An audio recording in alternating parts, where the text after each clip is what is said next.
Hey everyone, Pastor John Davis Lawrence here, and I want to give you 6 ways to recognize that you are dealing with the spirit of jealousy. Let me come right back to you on that.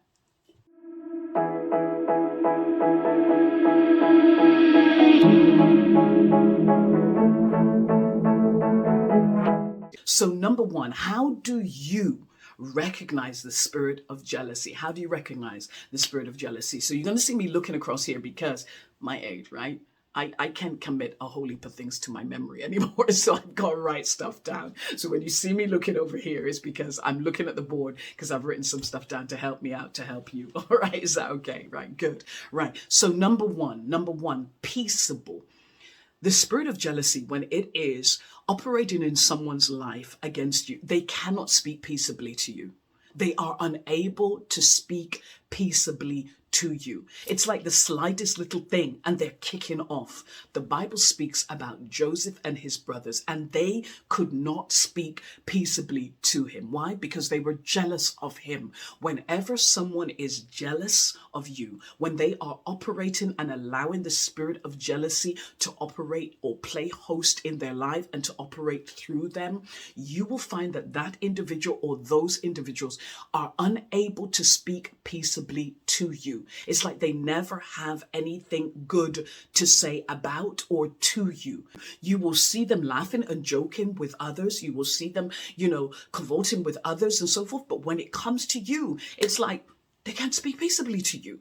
It's like, what have I done? What have I said? What did I do? You're left confused because you're trying your best to come into union with this individual, come into unity and alignment with this individual. You're trying your best. You're bending over backwards, but nothing that you're doing, is right. Nothing that you do or say can be right. Why? Because you are dealing with the spirit of jealousy. And when you're dealing with the spirit of jealousy, it will not, it cannot, and it just won't speak peaceably to you. Number 2 is that competing with you.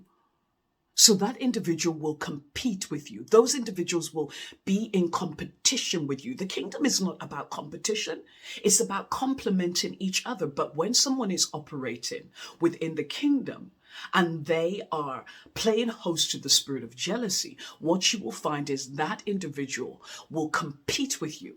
Everything is about competition, and you will get the strongest sense that they are competing with you. And why? How do you know this? Because they can never be happy for your success. They will never celebrate your success. They can never be happy about your success. Why? Because they're competing with you. They've got nothing good to say to you about your successes. Why?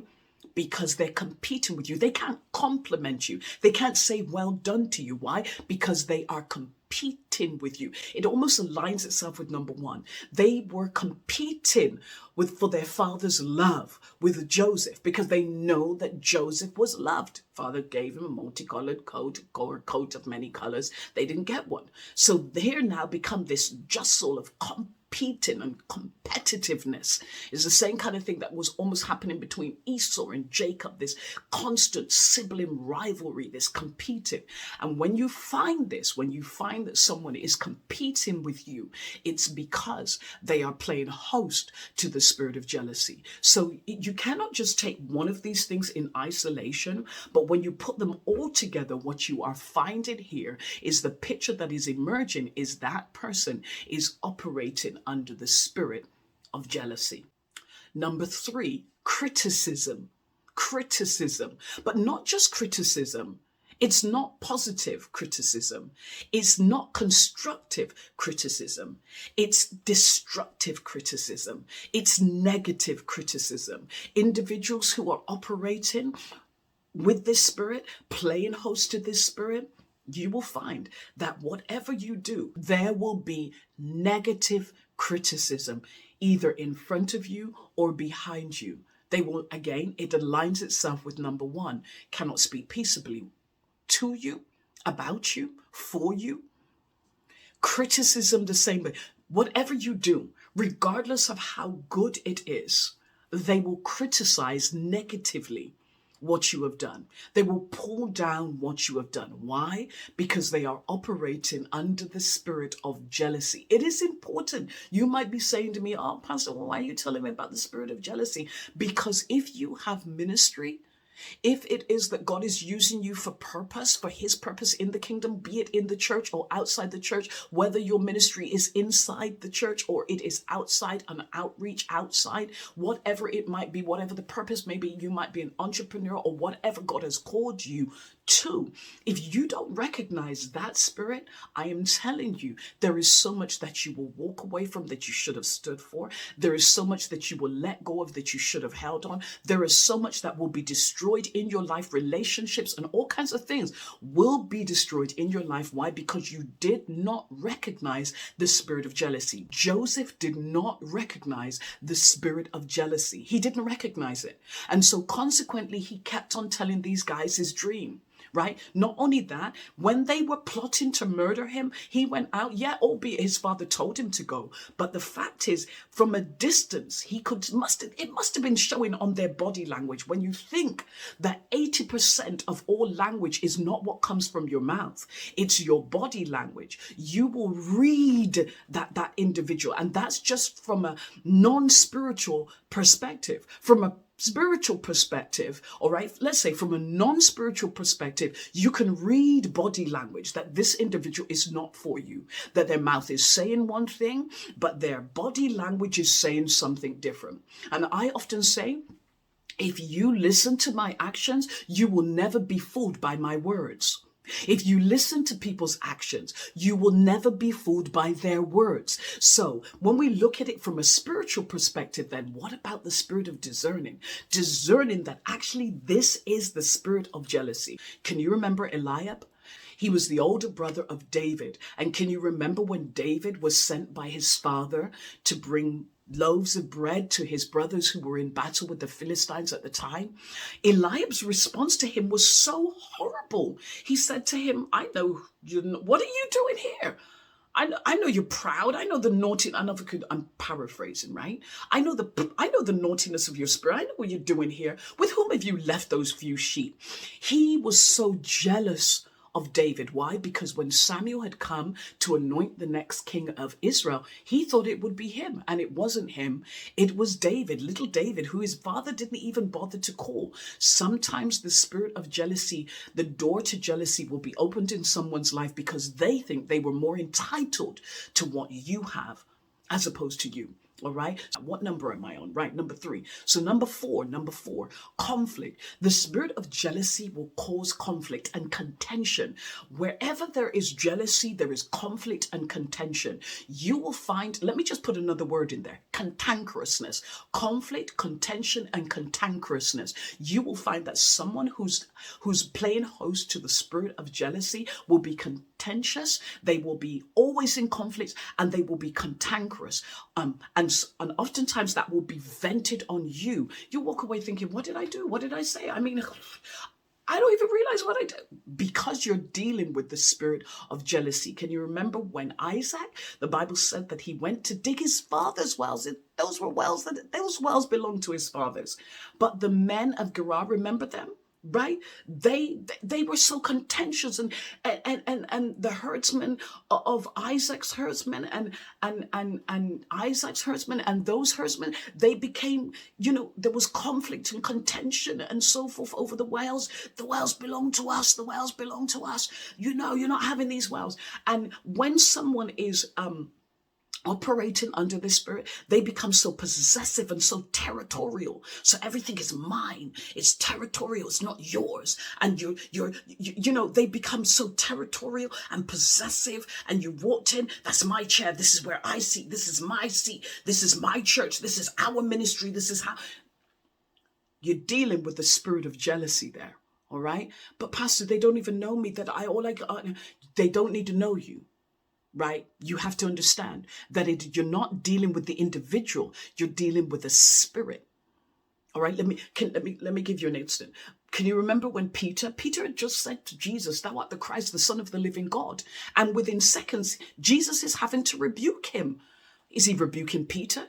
He's not rebuking Peter, he's rebuking Satan. What he's doing, he's rebuking the spirit that had tapped into Peter and was speaking through Peter, was using Peter to say what his agenda. All right. So we always have to remember that we wrestle not against flesh and blood. That's what the apostle tells us, right? That so oftentimes what happens is we confuse the individual with the spirit. And when you deal with the individual as opposed to the spirit's getting away, just getting away free. You understand? It's just going undercover and you don't even realize because you're warring with an individual. It's not the individual, it's the spirit that you're dealing with, all right? So that's how you'll know. Contentious, cantankerous, and always in conflict. Always in conflict, always wanting to war, always wanting to fight. Brothers of Joseph, you'll see it throughout. Contentious, Eliab, you'll see contentious, always contentious. You're dealing with the spirit of jealousy. Remember Saul? Contentious, or wanting to kill David. What did David do but love him? Contentious, because he's dealing with the spirit of jealousy. Saul has killed his thousands. David has killed his 10,000s. Immediately, spirit of jealousy. Sometimes it's when someone praises you or praising you too much. The pastors praise you, or a prophecy came out publicly about you, or you're doing something that they want to do. Then spirit of jealousy. That's how you're going to recognize it. And do not underestimate it. Do not be blindsided by it, but don't underestimate the power of the spirit of jealousy. All right. Always know though, the greater is he that is in you than he that is in the world. All right, good. Let me have a look at another one. So number five, sabotage. When you're dealing with the spirit of jealousy, it will want to sabotage what you're doing, but it will do it sometimes so subtly. So things like you will go to someone with an idea, all right, and they will delay and delay. Yeah, I'll get back to you on that. Yeah, let's pray about it. Yeah, I got you. That's a good one. But they sabotage your plan. They literally take the wheels off of the car. They ensure that your plan or what it was that you wanted to do doesn't come to anything. They speak behind closed doors to ensure that whoever would have given you the go-ahead or the sanction for that, they sabotage your plan. All right. And this is important for you to understand that the spirit of jealousy is a saboteur. It will sabotage what you're trying to do.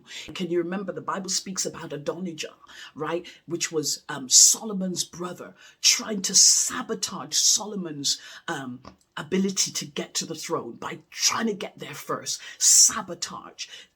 Absalom was the same, trying to sabotage his father.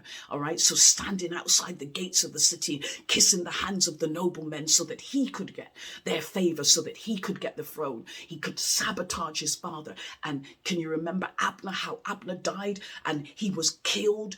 He was actually murdered, sabotaged by David's right-hand man, sabotaged that plan. And sometimes when you put your plans into the hands of someone who has the spirit of jealousy, you do not realize that the reason why that plan didn't come to anything was because they sabotaged it. You got to know, you got to be able to recognize the spirit of jealousy. And the final one is copycat. It's a copycat spirit. It's a spirit that will take your plan and sometimes won't necessarily sabotage it, but copy it and run before you and present it as though it was theirs.